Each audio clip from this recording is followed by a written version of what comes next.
जहां एक तरफ बसपा सुप्रीमो मायावती इंडिया दल का हिस्सा नहीं बनी, तो वहीं दूसरी तरफ चंद्रशेखर आजाद रावण भी अभी तक किसी भी दल का हिस्सा नहीं बने हैं। ऐसे में सवाल यह है कि दलित चेहरों के बीच बड़ी पहचान रखने वाले नेता आखिर इंडिया दल का हिस्सा अब तक क्यों नहीं बने। इस बीच चंद्रशेखर आजाद ने खुलकर मायावती का समर्थन किया और आगे गठबंधन को लेकर अपनी तस्वीर उन्होंने साफ करी। मऊ पहुंचे भीम आर्मी चीफ चंद्रशेखर आजाद ने बीजेपी पर सबसे पहले हमला बोला। उन्होंने कहा कि बीजेपी सरकार में गरीब और गरीब के बीच की खाई बढ़ती जा रही है।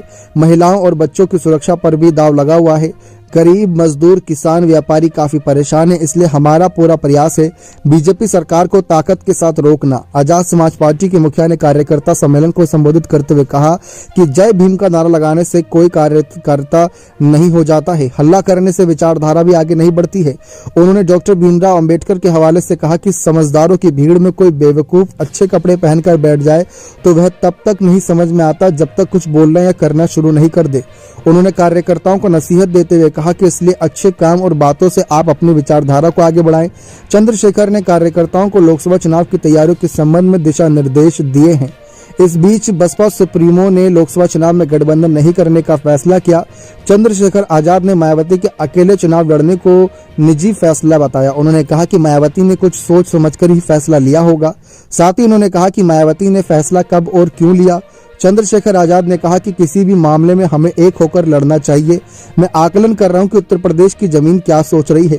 आप मेरे और मायावती के बीच में झगड़ा ना कराएं। मायावती का आशीर्वाद सदैव मुझे मिलता रहा है। आज मैं जो भी हूं उनकी वजह से हूं, उनसे मैंने सीखा है। मैं ईश्वर से प्रार्थना करता हूं कि मायावती दीर्घायु हो और उनका आशीर्वाद मिलता रहे। तो यानी कि एक तरीके से साफ कर रखा है कि कहीं ना कहीं चंद्रशेखर आजाद खुलकर मायावती का समर्थन कर रहे हैं।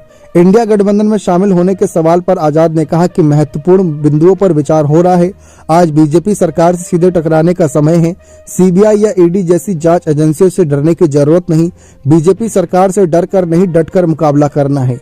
हर सवाल का जवाब बीजेपी को मुंह तोड़ जवाब मिलेगा। उन्होंने कहा कि नेता का व्यक्तिगत हित समाज से बड़ा नहीं हो सकता। नेता अगर अपने आप को समाज से ऊपर समझता है तो लोकतंत्र के लिए अभिशाप है। अब देखते हैं कि चंद्रशेखर आजाद क्या इंडिया दल का हिस्सा बनते हैं या नहीं। लेकिन एक बात साफ है कि इंडिया दल उनका हो सकता है कि समर्थन करे, क्योंकि आजाद ने साफ ऐलान कर रखा है कि वे नगीना सीट से इस बार चुनाव लड़ना पसंद करेंगे और नगीना सीट इस वक्त फिलहाल बसपा के खाते में है। बने रहे चैनल के साथ। बहुत बहुत धन्यवाद।